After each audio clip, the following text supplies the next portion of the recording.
Assalamualaikum warahmatullahi wabarakatuh. Selamat pagi anak-anakku sekalian.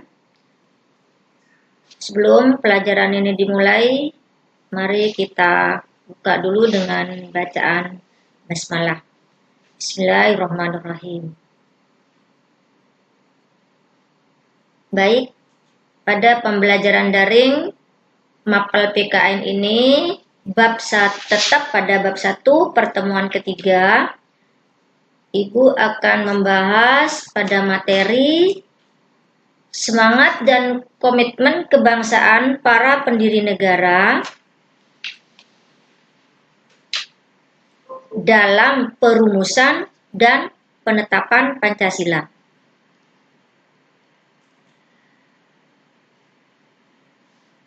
Dari tujuan pembelajaran ini, diharapkan kalian dapat menjelaskan makna komitmen kebangsaan. Yang kedua, mengidentifikasi komitmen kebangsaan para pendiri negara dalam perumusan Pancasila. Anak-anakku, perlu kalian ketahui bahwa kelahiran Pancasila, baik mengenai perumusan dan perkembangannya, tidak lepas dari diskusi dan perdebatan, sekaligus menjadi bagian sejarah ideologi berbangsa dan bernegara di Indonesia.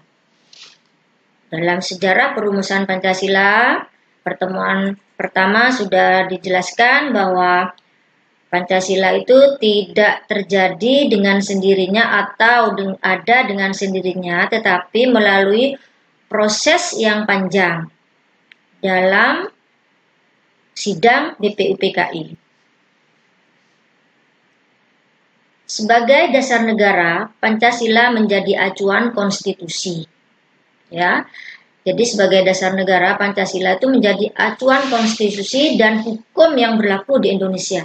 Sekaligus wajib dipahami dan diamalkan untuk seluruh warga negara Indonesia, termasuk kalian semua sebagai siswa, karena kalian adalah generasi muda, generasi penerus bangsa. Maksud dalam acuan konstitusi ini, bahwa Pancasila itu menjadi sumber hukum, menjadi sumber dari segala sumber hukum di Indonesia. Jadi segala penyelenggaraan roda pemerintahan semuanya harus bersumber pada Pancasila, dari sila 1 sampai sila ke-5. Adapun menjadi acuan konstitusi dalam artian bahwa konstitusi itu sama dengan undang-undang dasar, di mana konstitusi ini ada 2. Hukum dasar tertulis maupun tidak tertulis. Yang tertulis itu adalah Undang-Undang Dasar 1945. Sedangkan yang tidak tertulis itu namanya konvensi. Untuk konvensi nanti dijelaskan lebih lanjut pada pertemuan berikutnya. Jadi walaupun hanya ada 5 sila, Pancasila itu mencakup luas dalam artian bahwa sila 1 sampai 5 itu mencakup arti yang luas dalam penyelenggaraan roda pemerintahan. Secara hierarkis, Pancasila itu kedudukannya tertinggi. Yang pertama Pancasila, di bawahnya UUD 45, dan di bawahnya lagi adalah ketetapan MPR. Jadi peraturan-peraturan yang ada di bawahnya di Indonesia itu semua harus bersumber pada Pancasila. Pancasila lahir pada tanggal 1 Juni tahun 1945 pada sidang 1 BPUPKI, di mana pada waktu itu Soekarno menyampaikan pertanyaan dan pemikirannya tentang dasar negara, yaitu dasar negara apa yang nantinya akan dijadikan dasar Indonesia merdeka. Alhamdulillah, pertanyaan dan pemikiran para pendiri negara tentang apakah dasar negara Indonesia merdeka itu berhasil dijawab oleh para pendiri negara dalam sidang BPUPKI dan PPKI dengan merumuskan dan menetapkan Pancasila. Ya, dengan merumuskan dan menetapkan Pancasila sebagai dasar negara di dalam pembukaan UUD 45 atau Undang-Undang Dasar Negara Republik Indonesia tahun 1945, di mana rumusan Pancasila yang sah dan benar itu terdapat dalam pembukaan UUD 45, khususnya pada alinea keempat.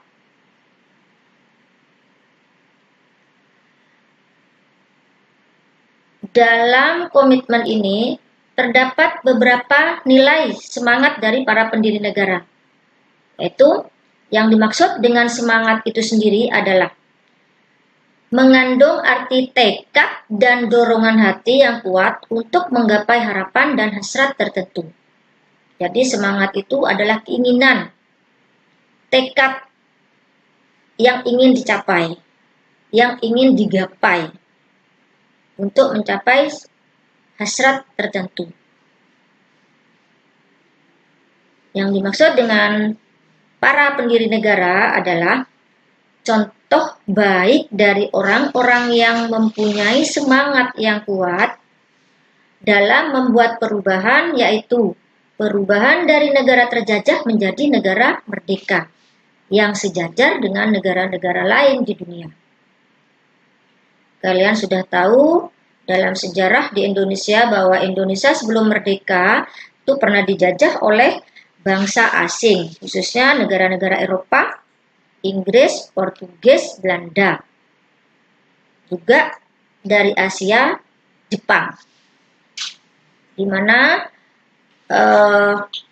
para penjajah ini sangat memberikan kesan yang dan membawa pada keadaan yang sangat buruk bagi bangsa Indonesia. Yang akhirnya Indonesia bisa melepaskan dari cengkeraman penjajah pada tanggal 17 Agustus 1945. Akhirnya proklamasi negara Indonesia. Makanya kalian harus hafal teks proklamasi, teks Sumpah Pemuda, dan teks pembukaan UUD 45. Karena teks yang Ibu sebutkan tadi itu adalah hal yang sangat berharga bagi sejarah bangsa Indonesia dalam menggapai kemerdekaan. Apa yang dimaksud dengan semangat kebangsaan? Semangat kebangsaan sendiri itu adalah semangat yang tumbuh dalam diri warga negara untuk mencintai dan rela berkorban untuk kepentingan bangsa dan negara. Semangat kebangsaan ini wajib tumbuh dan dipupuk dalam diri setiap warga negara Indonesia. Termasuk juga kalian yang sudah Ibu sebutkan tadi bahwa kalian itu adalah generasi muda, generasi penerus bangsa dalam mengisi kemerdekaan Indonesia ini. Anak-anakku, pada pertemuan 3 kali ini saya akhiri dulu, saya cukupkan dulu. Kita lanjutkan nanti pada pertemuan keempat. Sekaligus sebelumnya nanti akan saya beri tugas bagi kalian semua dalam jaringan online ini ya. Terima kasih. Mudah-mudahan bermanfaat bagi kalian semua. Saya akhiri pelajaran ini dengan membaca Alhamdulillah. Alhamdulillahirabbil alamin. Terima kasih. Assalamualaikum warahmatullahi wabarakatuh.